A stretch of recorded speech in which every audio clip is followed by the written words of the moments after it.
Aujourd'hui, je voudrais faire un résumé. Le résumé d'un livre qui m'a donné satisfaction et que je voudrais vraiment partager ça avec vous. Oui, ce livre, Réfléchissez et devenez riche, m'a donné l'amour de la lecture.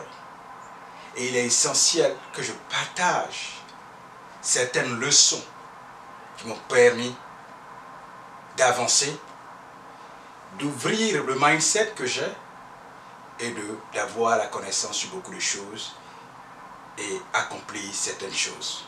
Et il est essentiel pour moi de partager cet écrit, ce bel ouvrage-là de Napoléon Hill avec vous. Un livre classique. Ça, c'est la version en anglaise. Et là, vous avez la version en française. Voilà. La version en française, ça fait 7 fois que je lis ce livre-là. C'est pour moi un livre de poche. Je vais partout avec. Et vous allez voir ici, dans ma bibliothèque, tous ces livres qui sont ici, ce sont des livres de poche, en fait, techniques, qui m'aident à développer un certain niveau de connaissance. Un esprit commando fort, un esprit d'acier pour bâtir le futur. Alors bienvenue et je suis très heureux que vous soyez là pour partager cet ouvrage avec moi. On a ici la version française de Réfléchissez et devenez riche et on a ici la version en anglaise de Réfléchissez et devenez riche. La version en anglais, je ne l'ai pas encore lue, je l'ai achetée récemment, je vais bientôt la lire. Voilà, cette œuvre, je vais bientôt la lire. Le résumé qu'on va faire va porter sur la version en français. Voilà. Donc, ce livre contient 15 chapitres. On va partir maintenant avec le premier chapitre. Le premier chapitre s'intitule « Une pensée est un fait ». Ça, c'est ce que nous dit le premier chapitre. Une pensée est un fait. Cela veut dire quoi? Je vais dire selon Napoléon Hill, ça ne vient pas de moi. Tout succès, toute fortune commence par une idée. Vous avez tout compris, chers amis. Tout commence par une idée. Il y a de bonnes idées, il y a de mauvaises idées. Mais je pense que si vous avez la bonne idée, il n'y a pas de limite à ce que vous pouvez accomplir sur cette terre-là. Si vous avez la bonne idée et que vous réunissez vraiment l'équipe qu'il faut. Mais allons en profondeur dans le chapitre 1. Voilà. Le pouvoir qui caractérise le succès est le pouvoir de votre pensée. C'est l'auteur qui nous le dit au chapitre 1, à la page 15. Comment accorder votre vie à vos projets et à vos ambitions? Accorder, je retiens pour vous, accorder. Il faut être en amont avec votre projet de vie, avec votre mission. C'est très important.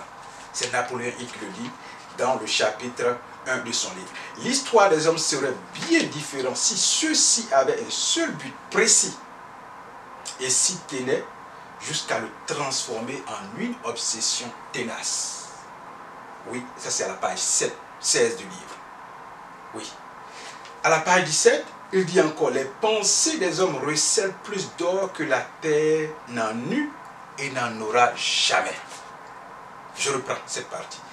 Les pensées des hommes recèlent plus d'or que la terre n'en eut et n'en aura jamais. Page 17. Ce livre est vraiment fantastique.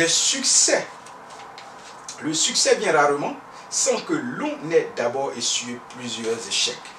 Alors, si tu as peur de réussir, si tu as peur, je dirais, d'échouer, c'est que tu ne veux pas réussir. Bienvenue dans le monde du succès, chers amis. Oui, ce livre-là, il faut l'acheter, vous devez l'avoir. Ça devait être aussi comme un livre de poche. L'échec est la première étape du succès, à la page 21. L'échec est la première étape du succès. Si vous refusez d'échouer, alors vous n'allez pas aussi réussir, c'est que vous refusez aussi la réussite. C'est ce que nous dit Napoléon Hill dans le chapitre 1 de son livre. À la page 21, on dit encore, lorsque l'argent afflue, c'est si rapidement et en si grande quantité que l'on se demande toujours où il se cachait durant les années de vaches maigres. Continuez. Même quand personne ne croit en vous. Continuez jusqu'à ce que succès s'en suive. Le succès vient aux optimistes comme l'échec va au défaitisme. L'optimiste. Si tu es toujours pessimiste, frère, tu es mal barré. Ça, c'est la page 22. À la page 23, il prend l'exemple de Henry Ford. Henry Ford a réussi parce qu'il connaissait et appliquait les principes de la réussite. L'un d'eux consiste à désirer quelque chose de façon précise, c'est-à-dire en sachant exactement ce que l'on veut. Ici, l'auteur prend l'exemple de Henry Ford, qui est un constructeur automobile aux États-Unis et qui a fait fortune. Et aujourd'hui, l'entreprise continue. Quand bien même que Henry Ford est mort il y a longtemps. Oui. Oui, c'est clair. On va résumer le chapitre 1. Est-ce qu'il faut résumer? Plus vous persistez dans vos entreprises, ça c'est à la page 26, plus vous avez de chances de les voir réussir. C'est clair. Tout ce que, pour terminer le chapitre 1, tout ce à quoi l'homme pense et croit, il peut aussi le réaliser. Je reprends. Tout ce à quoi l'homme pense et croit peut se réaliser. Si vous croyez fermement à quelque chose, cette chose peut se réaliser. C'est l'auteur qui l'a dit, ce n'est pas moi, et l'auteur s'appelle Napoléon Hill. Chers amis, je vous recommande ce livre-là. Achetez-le, lisez-le. Si vous comprenez français, achetez la version française. Vous parlez anglais, achetez la version anglaise et lisez.